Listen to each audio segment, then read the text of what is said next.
بسم اللہ الرحمن الرحیم۔ السلام علیکم ناظرین، میں حامد مظفر منہاس HTV7 اردو آسٹریلیا سے۔ ناظرین، آج کی ویڈیو میں ہم بات کریں گے ان 5 بڑی خبروں پر جو اس وقت پاکستان کے لیے نہایت اہمیت رکھتی ہیں۔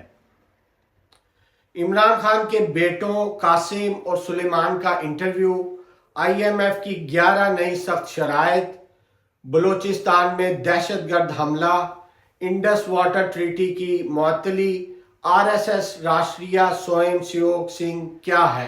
ناظرین، جہاں ایک طرف عمران خان کی مقبولیت اب بھی بلندی پر ہے تو دوسری جانب ملکی معیشت، سلامتی اور خارجہ پالیسی بہت بڑے دباؤ میں ہے۔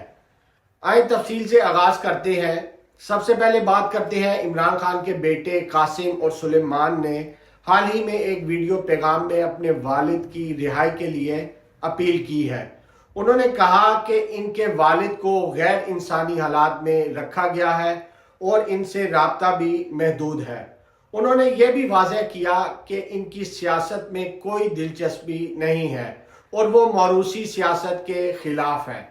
ان کا مقصد صرف اپنے والد کی رہائی کے لیے آواز بلند کرنا ہے۔ انتہائی افسوس کے ساتھ کہنا پڑتا ہے، عدالتیں ہیں، فیصلے بھی ہو رہے ہیں، لیکن انصاف نہیں ہو رہا، کیونکہ حقیقت یہ ہے کہ جو سچ بولتا ہے وہ آج کے پاکستان میں دشمن بنا دیا جاتا ہے۔ آپ خود سوچیں، عمران خان کا کوئی بیان، کوئی تصویر، کوئی ویڈیو پاکستان کے بڑے چینلز پر کیوں نہیں آتا؟ حقیقت یہ ہے کہ سچ بتانے پر پابندی ہے۔ عمران خان کی مقبولیت کو ریموٹ سے کنٹرول کرنے کی کوشش کی جا رہی ہے۔ کبھی اس پر غداری کا الزام، کبھی مذہب کارڈ اور کبھی سوشل میڈیا کو بند کر کے عوام کو اندھیرے میں رکھنے کی سازش۔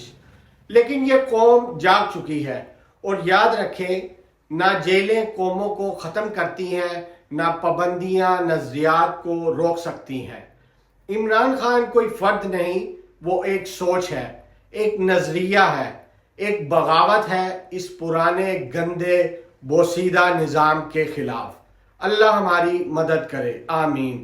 تو آئیں اب چلتے ہیں IMF کی طرف۔ ناظرین، IMF نے پاکستان کو دی جانے والی نئی قسط کے لیے 11 کڑی شرائط رکھ دی ہیں۔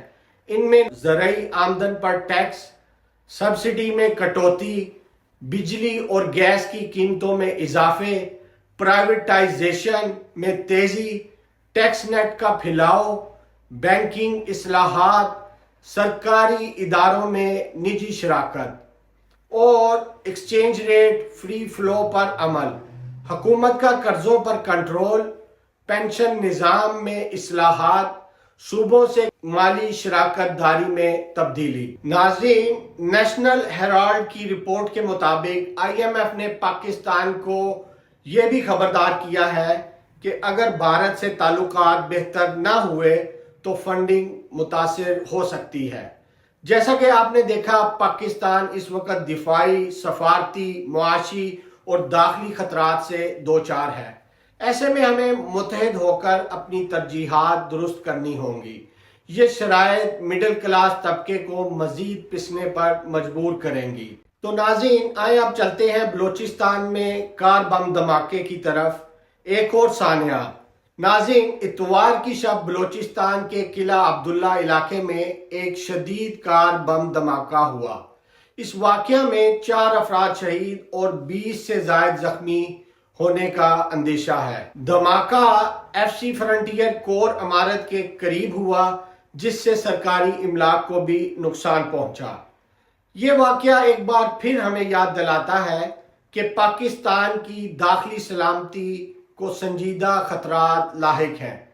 تاحال کسی گروپ نے اس حملے کی ذمہ داری قبول نہیں کی، تاہم شبہ بلوچ علیحدگی پسند تنظیموں پر کیا جا رہا ہے۔ ناظرین، اب چلتے ہیں پانی کے تنازع کی طرف۔ بھارتی شدت پسند RSS آئیڈیالوجی کو فالو کرنے والوں نے 1960 کی انڈس واٹر ٹریٹی کو معطل کر دیا ہے۔ یہ معاہدہ پاکستان کو دریائے سندھ، چناب اور جہلم سے پانی کی فراہمی کا ضامن تھا۔ ماہرین کے مطابق اگر بھارت پانی روک لیتا ہے تو پاکستان کی زراعت، بجلی اور پینے کے پانی کی فراہمی بری طرح متاثر ہو سکتی ہے۔ یہ قدم جنوبی ایشیا میں ایک نئے آبی بحران کو جنم دے سکتا ہے۔ ناظرین، اگر آپ کو یہ تجزیہ پسند آیا ہو تو ویڈیو کو لائک کریں، چینل کو سبسکرائب کریں اور اپنی رائے کمنٹس میں ضرور دیں۔ تو ناظرین، اب تک کے لیے بس اتنا ہی۔ میں حامد مظفر منہاس، HTV7 اردو آسٹریلیا سے مزید ایسی تازہ ترین خبروں اور اپڈیٹس کے لیے ہمارے چینل کے ساتھ جڑے رہیں۔ تب تک کے لیے اللہ حافظ۔ السلام علیکم ورحمۃ اللہ وبرکاتہ۔